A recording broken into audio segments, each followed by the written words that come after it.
De dia! Hoje, live 102, vamos falar do efeito da exposição na nossa cabeça. Você já ouviu falar em gosto adquirido? O gosto adquirido é a nossa capacidade de não gostar de algo, mas a gente vai se expondo a esse negócio até o momento que a gente começa a gostar. Por exemplo, café sem açúcar. Eu era reconhecido pelos meus amigos por tomar café cheio de açúcar. Ficava aquela linha embaixo, sabe? Aquele caramelo no final do copo. Talvez você faça isso até hoje. Com o tempo, eu fui me treinando aos poucos a tirar o açúcar do café e hoje eu tomo café sem açúcar. Mas isso foi um gosto adquirido. Quando eu tomo com açúcar, agora fica estranho o café para mim. Eu fui aprendendo a tomar. A mesma coisa acontece com outros tipos de costumes. Costumes que, por exemplo, a leitura, que era um costume que eu não tinha. Eu adorava ficar lendo, ficar vendo documentários, né, porque eu me achava uma pessoa audiovisual. E eu fui criando o hábito de leitura devagar. Eu fui aumentando a minha exposição a esse tipo de hábito. Então, comecei lendo 1 página por dia, 2 páginas por dia, 10 páginas por dia, 20 páginas por dia. E hoje em dia, às vezes, leio capítulos inteiros de forma muito confortável. Quando você trabalha a exposição progressiva, alguma coisa que você não gosta, principalmente quando são hábitos bons, mas que são difíceis de ter, você vai mudando essa coisa na sua cabeça de que você não gosta daquilo. E essa é a parte importante desse conceito. Muitas vezes a gente se priva de fazer coisas que a gente fala assim, puta, mas não gosto disso. Ah, mas isso não é pra mim. A verdade é que o nosso cérebro ele fica toda hora tentando nos manter parados, né? Ele tenta salvar energia, né? Porque ele não sabe quando vai precisar. Então a gente se diz que não gosta das coisas. A minha sugestão para você é que você faça uma exposição gradativa aos hábitos que você quer adquirir, mas que você acha que não gosta. Primeiro, pare de dizer isso. Não existe algo que você não gosta, existe algo que você não está exposto. E aí você começa a criar formas de aumentar a sua exposição. Um segundo atalho que eu uso é botar na minha rotina esse novo ritual. Então, por exemplo, eu já tenho alguns rituais ao longo do meu dia, quando eu acordo, quando eu vou dormir, ao longo dos meus afazeres. O que eu faço é pegar esses novos hábitos que eu quero adquirir e colocá-los ao longo desses rituais. Então, eles vão se expondo para mim ao longo do dia. Então, por exemplo, o hábito da leitura. Eu comecei a colocar livros na minha casa. Então, tinha um livro na minha cabeceira, um livro no banheiro, um livro na estante da cozinha, um livro no carro, um livro em vários lugares. Então, toda hora eu estava vendo um livro, estava ali perto do ritual. Eu não precisava sair do meu dia para conseguir ter exposição àquilo. Eu estava tendo exposição àquilo a todo momento. O café é a mesma coisa. Eu tirei de perto de mim a exposição do açúcar. Então, eu só conseguia consumir o café sem açúcar porque era o que tinha ali. Eu não conseguia. Para pegar o açúcar, eu daria um esforço maior. Então, eu fui controlando as alavancas da exposição. Eu fui conseguindo criar esses novos hábitos. E hoje eu posso dizer que tenho novos gostos. É muito importante para você ter essa noção, para você não ficar bitolado a vida inteira achando que você só sabe fazer uma coisa, que você só gosta de fazer uma coisa. Tem gente que fica velho e fala assim, meu filho, isso não é para mim não. Mentira, é só aumentar a exposição. Convido você a aumentar a exposição aí nesses próximos dias a coisas que você achava que não gostava. Tenho certeza absoluta que você vai começar a gostar e vai se surpreender com o resultado. Beleza? Bom falar com vocês, até a próxima. Vai lá se expor, vai. Boa noite! Hoje a live nós vamos falar sobre o conceito do 90, 9 e 1. É um conceito comum para a criação de redes sociais, mas é que eu quero trazer para você pensar e refletir sobre isso. Geralmente, redes sociais, né, vocês devem saber, nem todo mundo cria conteúdo, muita gente só consome. Então 90, 9 e 1 é uma proporção comum em que, no geral, 90% das pessoas só estão lá para ler o conteúdo que já foi criado. 9% editam um conteúdo criado por alguém, não criam com originalidade. E apenas 1% dos usuários de fato criam alguma coisa dentro da rede social. Tá entendendo o tamanho da proporção? 1% de fato criadores para 90% de fato de pessoas que só estão ali para consumir. E qual é o ponto sobre isso? O ponto é que essa proporção, ela também é seguida para várias outras coisas na vida. Isso é seguido para quem abre negócios, essa proporção também é seguida para quem tem ideias e faz coisas acontecerem, para quem move o mundo, cria história, faz legado. Você provavelmente, que está me ouvindo agora, não está no grupo dos 1%. E eu não estou falando isso para te desanimar, eu estou só falando isso para te dar uma constatação de um fato. De que essa proporção ela existe, mas você consegue se movimentar dentre elas. E o movimento ele é dito exatamente pela proporção. Se você hoje é uma pessoa que só consome conteúdo, experimenta entrar para os 9% que editam. O que é editar um conteúdo? É ver coisas que estão funcionando em perfis de outras pessoas, é olhar ao seu redor, na escola, na igreja, onde quer que você vá, e ver o que as pessoas criam, fazem e replicar o que elas fazem. Não é nem criar novo, é só editar para o seu jeito de falar. Então, se as pessoas falam de uma determinada coisa, você vai falar aquela determinada coisa, só que do teu jeito. A edição ela vai te transferir automaticamente para a própria geração de ideias, porque vai te tornar uma pessoa mais interessante. Você está entendendo? Então, fazer parte do 1% das pessoas que dominam os jogos, porque é isso que acontece com quem cria. Quem cria domina. Quem só consome é dominado, porque você só está sendo manipulado, porque as pessoas só está consumindo aquilo que colocam à sua disposição. Quem cria não come só aquilo que está à disposição, cozinha também aquilo que quer comer. Então faça esse exercício interno de sair dos 90% e chegar perto dos 1%. Vai devagarinho, vai com calma, mas vá sem parar. Eu garanto para você que quando você estiver no grupo dos editores, você já vai sentir uma diferença grande na sua vida. Agora, quando você estiver no grupo dos 1%, a dominação que você vai ter na sua vida, nas reuniões, no teu sucesso financeiro, na tua empresa, em tudo, vai ser estrondoso. Você não vai se reconhecer, você vai ser outra pessoa. Beleza? Guarda essa proporção na cabeça, bota como meta aí, eu quero ser parte dos 1%. Você vai mudar de vida. Valeu! Muito boa noite, como é que vocês estão? Hoje a teoria da janela quebrada vai explodir a sua cabeça e vai fazer você começar a prestar atenção em como você cuida das suas coisas. A teoria da janela quebrada é o seguinte: foi feito um estudo um tempo atrás sobre comportamento humano, em que foram observados que em determinado prédio abandonado, enquanto as janelas estavam todas inteiras, ou seja, não danificadas, o prédio continuava conservado, né, sem nenhum tipo de vandalismo. Mas a partir do momento em que pelo menos uma das janelas era quebrada, todas as outras janelas começavam a ficar quebradas também. Ou seja, a partir do momento que as pessoas viam que pelo menos uma janela estava quebrada sem manutenção, então notavam que não tinha ninguém no prédio ou que ele não estava sendo cuidado, eles começavam a quebrar as outras janelas.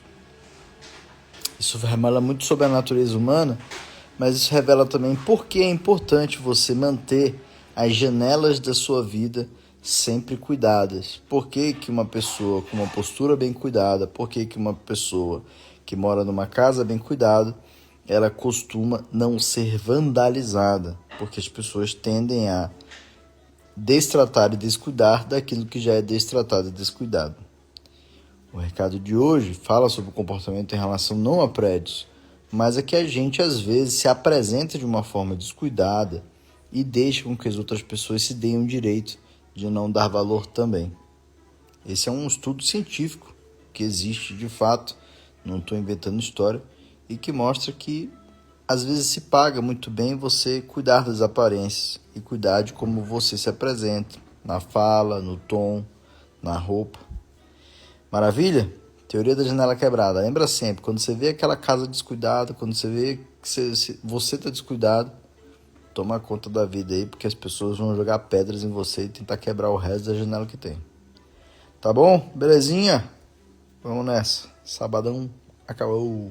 Tchau. De dia. Tudo bem, pessoal? Existe uma máxima na internet que é que se você quiser obter a informação correta na internet, você precisa postar a sua pergunta com uma resposta errada, né? Essa máxima é uma lei que chama a lei de Cunningham. A lei de Cunningham, ela diz pra gente de que as pessoas preferem gastar a energia delas corrigindo alguém do que gastar a energia delas ajudando alguém. Você sabe que isso é verdade porque o Twitter é exatamente assim, né? Você posta alguma coisa errada, seu post tem vários replies, várias reações, você posta a informação correta, já não tem tanto engajamento. Tô te dizendo isso não para dizer para você postar de fato uma resposta errada para sua pergunta, a não ser que você esteja de fato procurando uma resposta. Eu tô te dizendo isso para você saber que a natureza humana ela não necessariamente funciona da forma como a gente pensa, mas ela é compreensível e a gente pode se preparar para isso. Estou te dizendo isso também, que às vezes, durante uma reunião, durante uma apresentação, faz bem vocês deixar... Olha, Davi, eu acho que você tá errado. E aí, Davizinho, foi boa a corrida ontem? Davizinho tava na Fórmula 1 lá, tirando foto com a galera.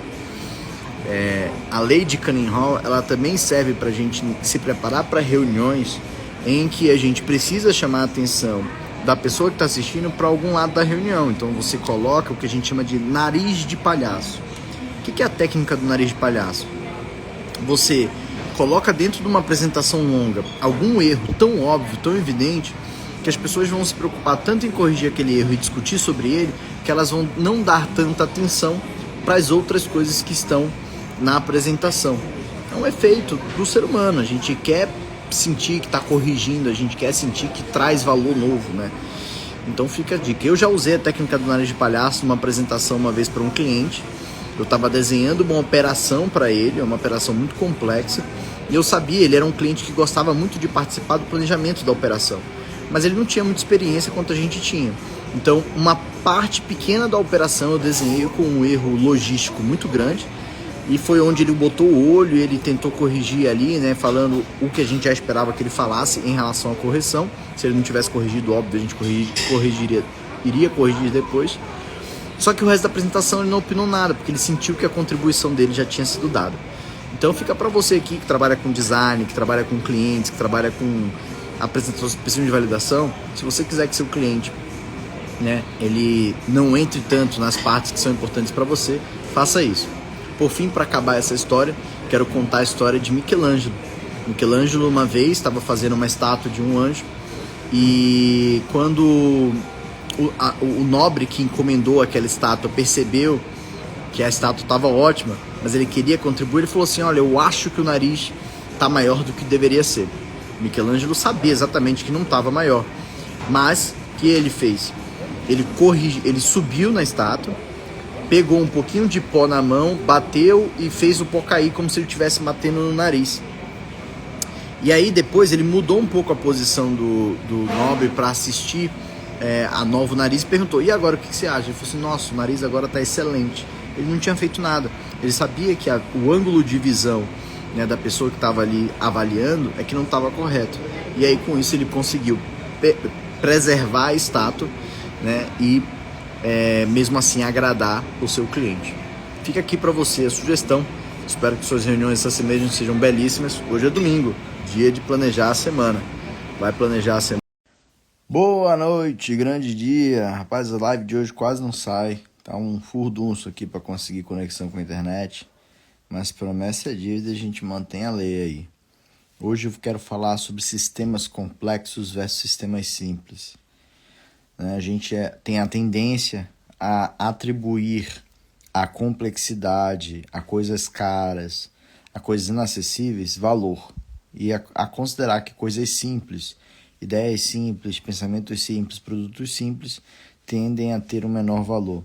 Um exemplo disso é quando seu carro quebra, você leva para arrumar, e aí em 2 minutos o mecânico encontra o problema, ele arruma e você acha que por causa disso você tem que pagar pouco.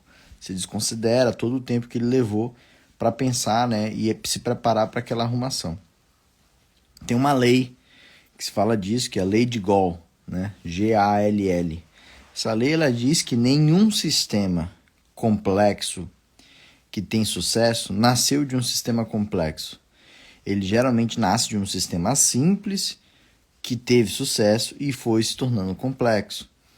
E aí, isso é importante a gente ter essa noção, porque a gente tem, de novo, a tendência a querer começar já com o sistema complexo, porque a gente acha que ele tem valor. Porque grandes sistemas complexos estão associados a grandes projetos. Na verdade, isso não importa. O que você precisa é sempre começar pelo simples, e automaticamente esse simples vai evoluindo ao ponto de chegar num grau complexo. Maravilha? Então para de encher o saco das pessoas que conseguem resolver o problema rápido, achando que é barato. Começa a valorizar o conhecimento histórico que vem ali aliado àquele preparo necessário para executar aquela tarefa. Maravilha? Lei de Gall, lembra aí, Gall. Nenhum sistema complexo se origina de um outro sistema complexo. São sistemas simples que dão lugar e origem a sistemas complexos. Beijo grande, boa noite, até amanhã. Muito boa noite, grande dia para todos vocês. Hoje o tema vai ser inspirado no serviço, na servidão. Eu estou vivendo algumas coisas diferentes aqui que eu não tinha vivido ainda no interior da França. Estou numa cidadezinha, num hotel chamado Biomio, alguma coisa assim. O francês ainda é difícil para mim ficar na cabeça. E aqui a gente teve a experiência de almoçar num restaurante premiado. E ele me fez refletir sobre a diferença entre serviço e servidão. Para quem gosta, de passagens bíblicas vai entender quando eu falo que o maior é o que serve, né? Tá escrito lá, maior é o que serve. O que quer dizer isso? O maior é o que serve. A gente consegue ver isso na prática. Vou dar um exemplo. Sabe quando você vai num voo e tem a equipe do voo que atende você, e tem um que atende super bem e um que só faz o serviço sem deixar nada faltar, mas você sente que não está completo? A servidão e o serviço é quando alguém, além de aplicar, além de entregar o serviço, se coloca na posição de servir. O que é se colocar na posição de servir? Se colocar na posição de servir não é só aplicar o serviço, mas é entender o que o outro busca no serviço. É ler nas entrelinhas, é tentar compreender o timing das coisas. E o engraçado é que a gente é tão sensível para a diferença entre o serviço e a servidão que a gente inclusive sente isso no meio digital. Quando você está comprando naquele site, mesmo um site que você não conhece, que você sente a diferença entre o serviço e a servidão, é quase como se você dissesse assim, não sei, mas quando eu compro nesse site aqui, ele me passa mais confiança, eu me sinto mais bem atendido, eu sinto que eles estão me servindo melhor. Mas é só tela, é só botão. A diferença é que as pessoas do outro lado, através da sua servidão, conseguem inspirar isso nos detalhes, em como o e-mail é respondido, no copyright, no texto que vai na interface. Você se sente bem atendido porque do outro lado tem alguém querendo te atender bem. Então vamos trazer para a nossa vida agora. Será se no dia a dia a gente só tem feito o nosso serviço, ou a gente tem de fato servido as coisas e as pessoas? Isso me colocou para refletir, e é uma reflexão que eu vou carregar comigo agora. Será se eu já estou na posição de servir, ou se eu só estou prestando um serviço? Maior é o que serve. Estava escrito lá, não sou eu que estou dizendo. Então eu acho que para a gente ser maior, para ser a maior empresa, para ser a maior companhia, para ser a maior pessoa na equipe, nós precisamos de fato servir, e não só sermos servidos. E nós precisamos de fato da servidão como uma prática e não somente entregar um serviço. Convido você a ser o maior serviçal de todos, a ter a maior servidão. Eu acredito que isso vai colocar você num patamar onde as pessoas não vão entender nada do que está acontecendo e você vai ser colocado num patamar onde as pessoas vão te observar com olhos diferentes. Maravilha? E é o primeiro aprendizado que eu tive aqui nos restaurantes que eu estou visitando. Amanhã eu vou trazer outras pecinhas que eu fui captando aqui. Beijo para todo mundo. Deixo vocês aqui. Tchau, tchau. Boa noite, vocês estão bem? Hoje o tema é negociação. Vamos estar falando sobre algo que vocês vivem no dia a dia e que geralmente vocês devem apanhar pra cacete. Eu, pelo menos, sempre apanho muito. Negociação é um desafio porque ela mexe muito com o emocional, ela mexe muito com o que você tem de background interno para trazer para a mesa. E tem pequenas técnicas que você vai aprendendo sobre negociação, que você vai trazendo para a mesa e que vão determinando o quão bem você entra nela ou não. Tem muitas frases famosas sobre negociação. Mas hoje eu quero concentrar esse conceito de negociação dentro de um contexto que eu peguei numa das minhas conversas, num desses almoços que eu tô aqui, nessa viagem de uma semana, tendo várias experiências.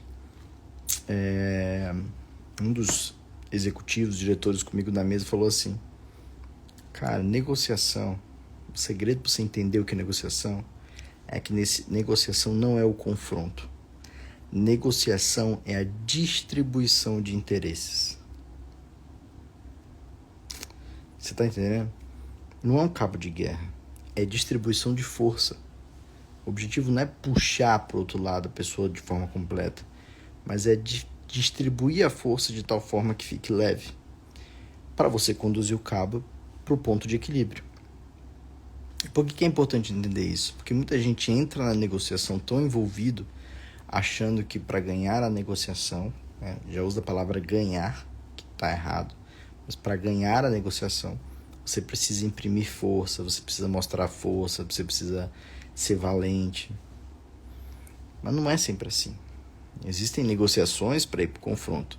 E existem negociações para sair do confronto e finalizar uma guerra. É aquela coisa que eu já falei em algumas lives. Tente nunca começar uma guerra, mas comece a terminar todas as guerras que forem se abrindo com você.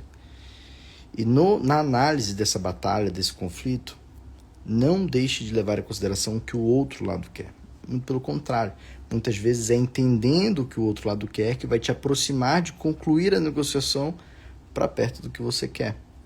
A escuta ativa vai te permitir usar variáveis e elementos na mesa que o outro lado nem estava preparado para ouvir.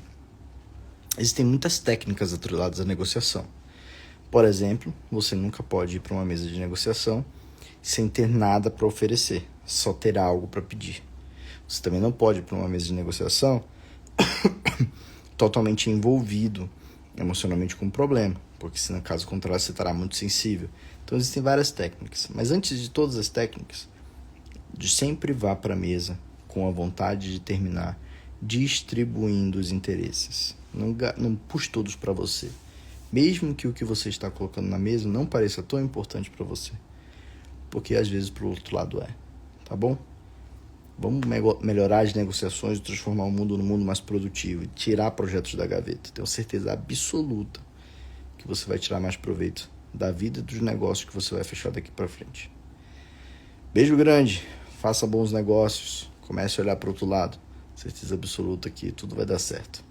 Vejo vocês em breve. Valeu. Boa noite, talvez bom dia para alguns. Hoje a gente vai falar sobre a teoria da máquina do tempo. Se você fosse pegar esse projeto que você está trabalhando hoje, pudesse voltar 100% do tempo que você teve, então digamos que você levou 10 anos montando, você voltasse no tempo e você pudesse refazer esse negócio que você está fazendo com o conhecimento que você tem hoje, quanto tempo você levaria ao invés dos 10, 5, 20 anos? Algumas pessoas, quando eu fiz essa pergunta, me disseram que levariam metade do tempo. Outras pessoas que eu fiz essa pergunta me disseram que levariam 1/3 do tempo, 1/4 do tempo, 1/5 do tempo. Por que isso acontece? Bom, pelo motivo óbvio. Você vai trazer para o presente somente os aprendizados dessa longa jornada de vários anos de tentativa e erro. Esse conceito da máquina do tempo, ele nos ajuda a ter uma noção do quanto o nosso tempo é valoroso e quanto o conhecimento tem valor financeiro e a gente menospreza isso. Eu vou dar um exemplo. Quando você vai para a escola, a tese de você ir para a escola é que na escola você vai aprender mais rápido porque você vai estar com tutores, professores que vão estar ali para lhe ensinar um assunto sem que você tenha que sozinho tentar percorrer o caminho. Quando você compra uma mentoria ou ganha um mentor, a tese é que essa mentoria ou mentor vai passar para você um conhecimento que ele adquiriu ao longo de vários anos também tentando acertar várias vezes e errando várias vezes. O conceito de que conhecimento tem valor em preço é importante para você que acha que comprar conhecimento não faz sentido. Para você que acha que informação não deveria custar caro porque tem muita informação na internet. E a verdade é que tem muita informação na internet, mas essas várias informações que estão na internet estão ou desorganizadas ou elas não estão filtradas. Ou seja, vai ter muita gente falando coisas boas, mas vai ter muita gente falando baboseira, principalmente num período em que falar besteira é totalmente de graça, como na internet. Então, se você não tem experiência, você também vai ter que ficar tentando, na tentativa e erro, acertar as coisas que vão estar na internet. Minha dica para você é que você aprenda a comprar informação de qualidade. Na bolsa, por exemplo, isso é super normal. Ninguém faz investimento de qualidade na bolsa sem comprar, por exemplo, um bom portal de notícias, sem comprar uma boa fonte de informação. A mesma coisa acontece nas decisões de vida. Ninguém toma uma boa decisão de vida sem antes se informar sobre aquela compra, sem se informar sobre aquela transação que vai fazer. Ninguém deveria formar uma sociedade sem saber com quem está mexendo. Então, a compra de informação tem um valor muito grande, porque ela é um valor atrelado diretamente com a coisa mais valiosa que a gente tem, que é tempo. Então, toda vez que alguém tentar falar com você, excepcional noite pra gente, Felipe. Toda vez que alguém tentar falar com você sobre a compra de informação, seja num curso, numa mentoria, em algum lugar, entenda que o que você está comprando não é uma apostila. O que você está comprando é celeridade no seu próprio tempo de vida, trazendo para si erros e acertos de uma pessoa. Obviamente, tem alguns filtros que eu uso que você pode usar também. Um dos filtros que eu gosto de fazer, por exemplo, para comprar informação de alguém, seja um curso, seja uma mentoria, seja um treinamento, é ver se essa pessoa já fez aquilo que eu quero fazer. Eu nunca compro informação de pessoas que me dizem o que precisa ser feito. Eu compro informação de pessoas que me dizem como tem que ser feito. Porque o como demonstra vivência. Elas passaram por aquele processo de vida e por isso conseguem hoje compartilhar aprendizados, seja nos acertos, seja nos erros. E é por isso que às vezes andar com pessoas que não deram certo pode ser bom também se você souber que você tem que ler esse livro ao contrário, né? Então, as 10 formas de como não quebrar uma empresa, por exemplo. Tempo é o seu ativo mais valioso. E informação de qualidade vai te fazer economizar tempo na tua jornada de vida. Beleza? Esse é o recado de hoje. Beijo grande. Hoje foi um grande dia. Espero que você tenha sentido isso também. Valeu. E tudo bem? Recado aqui diretamente da minha viagem, minha experiência aqui conhecendo produtores de vinhos. Hoje tive a oportunidade de conversar com um deles por um período um pouco mais longo. E dentro de todas essas provas, de todas essas experiências que a gente vem tendo, acho que uma das coisas mais interessantes que eu aprendi sobre vinhos, inclusive aqui, é como a diferenciação entre vinhos, quando eu falo vinho, a garrafa, né? Ela existe até na mesma unidade da garrafa.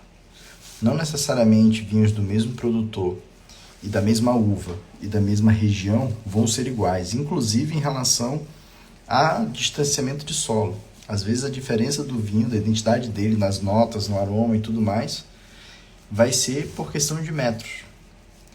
Estou te falando isso porque a gente tenta, muitas vezes, procurar a perfeição, né? Deixar todos os produtos iguais, todos os serviços iguais, tudo dentro de uma régua. E dentro da produção dos vinhos, não. Cada garrafa é um retrato daquele momento, daquele solo, daquela mensagem que aquela garrafa estava trazendo, daquela produção daquele ano, aquela safra. E isso é parte característica do produto sendo entregue. Em vez de você se focar em criar talvez um processo perfeito, em que todos os serviços fiquem iguais, que todo mundo atende igualzinho, talvez a gente devesse se focar mais em quais são as individualidades de cada pessoa no time, que traz uma diferenciação e que o conjunto da obra dessas pessoas, desse time inteiro atendendo, faz de agregar valor na nossa marca, né? no trabalho que está sendo feito.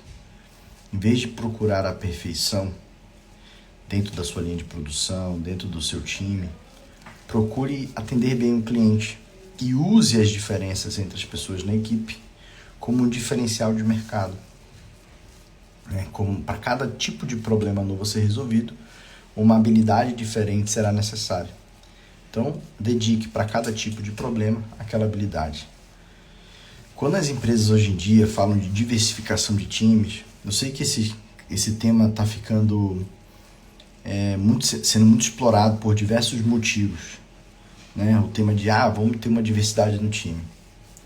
Mas nesse caso aqui, né, estando com os produtores de vinho, eu entendi de fato o que significa a diversidade de um time dentro de uma empresa. A diversidade, ela significa identidade.